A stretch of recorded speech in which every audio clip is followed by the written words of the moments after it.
In this demo, I'll show you how to use MTI's Visitor Dashboard website to participate in a visit. We're going to start with creating a user account and then logging in and using the dashboard to schedule and participate in the visit. So this website, mtivisitors.com, is the launching point for anything that you want to do with MTI's video visitation system with the from home or on-site scheduling capabilities that we have. So a user could go here, and from this site they could set up their visitation, test their system and set up their visitation capabilities. This gives you a really quick wizard in which you can test your capabilities, make sure that your computer is up to par and that your setup is up to par. You can then go to your customer logon link, and this takes you to the actual Visitor Dashboard app, and from there you can create a new account by clicking the new account button. You enter in the information, especially the information that is highlighted in green, and provide that information. You can select from a number of accounts. You can select either standard visitor, attorney, clergy, or counselor or bonding agent, and in doing that it determines what type of capabilities you'll have, and also whether or not your visit will be a private visit or a visit that can be monitored or recorded. Once the user has created the account and has agreed to the terms of use and the privacy policy, an email will be sent to them notifying them that they have been approved, and from there you can use your logon that you created in that process to log into the dashboard. So I'm just going to do that right now. When you initially log in, you'll get a Visitor Dashboard Help menu, which allows you to go through some of these same processes. It gives you a video for each of the tasks that you might want to carry out within our system.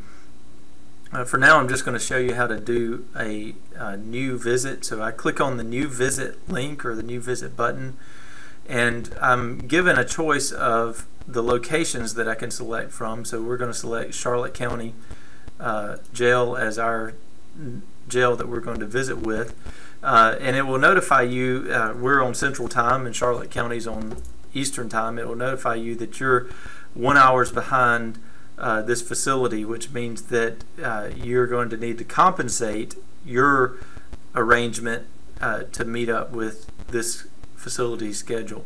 So when I pick, I can pick from a number of days that I want to visit, and for Charlotte they only allow you to visit within 24 hours of the visit. So I'm going to pick, they only allow you to schedule within 24 hours of the visit. So I am going to pick the 6th, and then it allows me to pick between an in-person or an on-site visit or a from-home visit. So I pick from home, hit view, and it gives me a list of those time slots that are available for from home visitation. So I pick from home slot 1, and then I can enter in my inmate information. So I can either if all I know is the inmate's first and last name and date of birth, then I can enter that information in.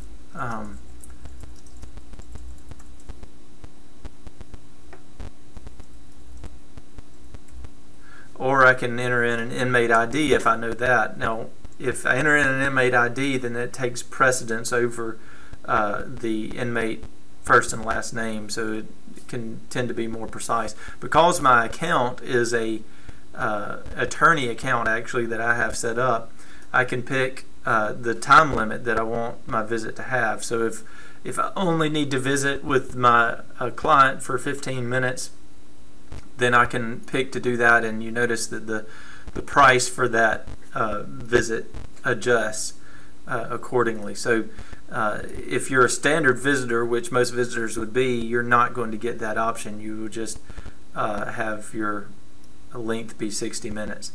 And then I can pick my relationship to the visitor, and that way you can do sorting information as to who's visiting who and what their relationship is. If I have other visitors that I plan to have attending with me, then I can just put in that information separated by commas along with that. Then obviously for a from-home visit, you'll be expected to pay for that visit, and from there you can pick all your credit card information and process that there. So once I have done all that, I hit submit, and I will, at that point, this schedule becomes a request to the facility. Now, because of the way different facilities work, we give the facility the option as to whether or not they want to do manual approval of the visits or whether they want to do an automated approval of the visits. So in most cases, facilities want to do automated, so when that schedule request goes out, the facility's administrative computer will automatically pull that in within a minute of the request going out, and it will check the rules that the facility has set up, and if all the rules match up and the inmate matches the visitor and they're not on no contact and all that kind of stuff matches up, then the facility's administrative computer will approve the visit and send an email to the visitor letting them know that they are approved to visit. If that all goes through, then the visitor can go back to log on at his machine, and he can go to My Visits, and in My Visits there will appear a line item for the visit date and time, the facility, the inmate name, and then when the visit starts, you will see a screen called the MTI Net Media Client, which is a Java applet that runs inside of the web page for our visitor dashboard. This applet allows it to be cross-platform compliant and to be able to work across many different configurations of the operating system and so on and so forth.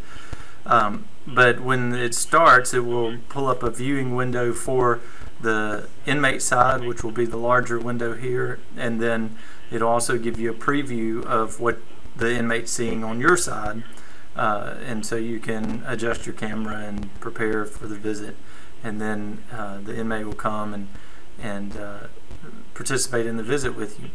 You have here the remaining time for the visit, which is shown counting down in seconds. You also have a status here, which will also inform you if you have low bandwidth or any problems with that.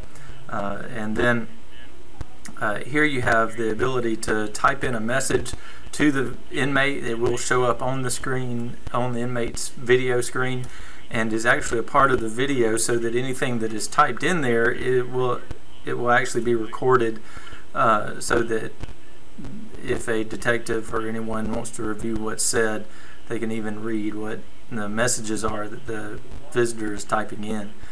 They also have a warning that standard visits are subject to monitoring, recording, and termination if rules are violated, so there's no pretense for assuming that you have any privacy with respect to monitoring and recording. This will continue on till the time runs out, and at that point the video will shut down, and the visitor will automatically be sent a email asking them for their feedback on how what they thought about the visit, or if the visitor decides for whatever reason that they want to end a visit immediately, then they can click the end visit button, and from there it will end immediately.